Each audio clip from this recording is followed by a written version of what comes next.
அன்புள்ள astro glitz அன்பர்களே வணக்கம். ராகு கேது பயிற்சிக்கான ஒரு முன்னோட்டத்தை நாம் பார்க்க போகிறோம். ராகு பகவான் மேஷ ராசியினருக்கு தற்சமயம் விரய ராசியில் இருக்கிறார். கேது 6ஆம் இடத்தில் இருக்கிறார். 6ல் உள்ள கேதுவை குரு பகவான் தன்னுடைய 5ஆம் பார்வையாக பார்க்கிறார். ஆக போக சுபத்துக்கு அதிபதியான ராகு பகவான் மேஷ ராசியில் இருப்பதால், விரயத்தில் இருப்பதால் சிற்றின்பங்களுக்காக சிலர் அதிக செலவு செய்வர்.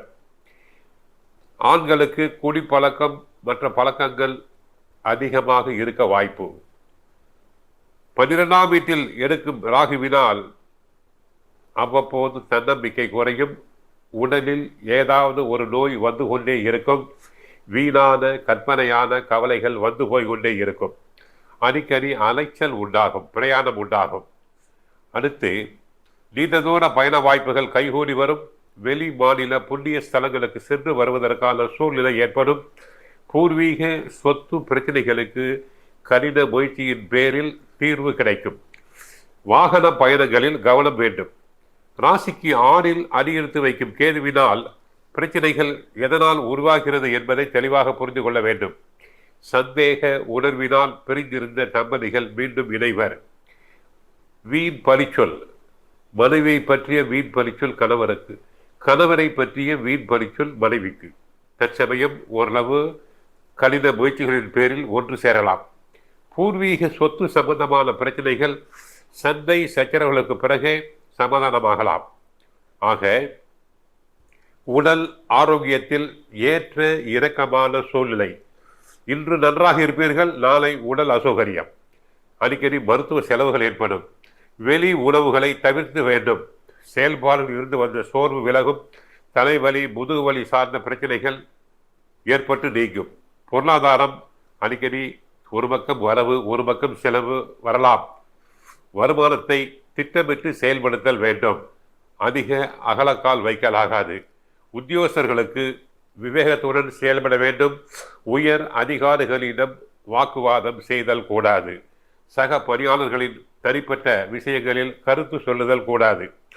வியாபாரிகளுக்கு சந்தை நிலவரங்களை அறிந்து செயல்படுவது நல்லது. நிலுவையில் இருந்து வந்த சரக்குகளை வெற்றி தீர்ப்பீர்கள். வித்தியாசமான அணுகுமுறைகளால் போட்டியாளர்களை வெற்றி கொள்வீர்கள். ஏற்றுமதி மற்றும் இறக்குமதி சார்ந்த பணிகளில் மேன்மை உண்டாகும். கடன் சார்ந்த விஷயங்களில் விவேகத்துடன் செயல்பட வேண்டும். தொழில்நுட்ப உதவிகளின் மூலம் வியாபார பணிகளில் சில மாற்றங்கள் உண்டாகும். கூட்டு வியாபாரத்தில் பொறுமையை கையாள்வது நல்லது. நினைத்த சில பணிகளில் தந்திரமாக செயல்பட்டு எண்ணியதை முடிப்பீர்கள். தற்பெருமை அதிகம் கூடாது. சிலர் தற்பெருமைக்காக அதிக செலவுகள் செய்வர். அப்படி செய்யலாகாது. பேச்சுக்களில் அனுபவ அறிவு வெளிப்படும்.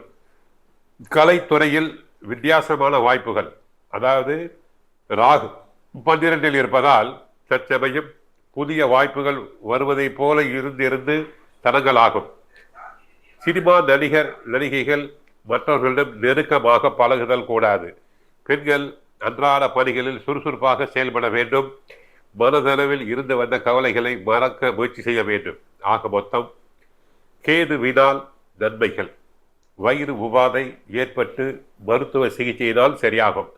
ராகுவினால் திடீர் செலவுகள், மனக்குழப்பங்கள். இன்னும் சிறிது நாட்களில் மே 18ஆம் தேதி ஏற்படும் ராகு கேது பயிற்சியின் மூலமாக ராகு பகவான் 11ஆம் இடமாகிய லாபஸ்தானத்திற்கு செல்ல இருப்பதால் தங்களுக்கு நன்மைகள் உண்டாகும். அதுவரை கோவிலுக்கு சென்றால் ராகுவுக்கு துர்க்கையை வழிபடுங்கள். வாழ்க வளமுடன். நன்மைகள் உண்டாகட்டும்.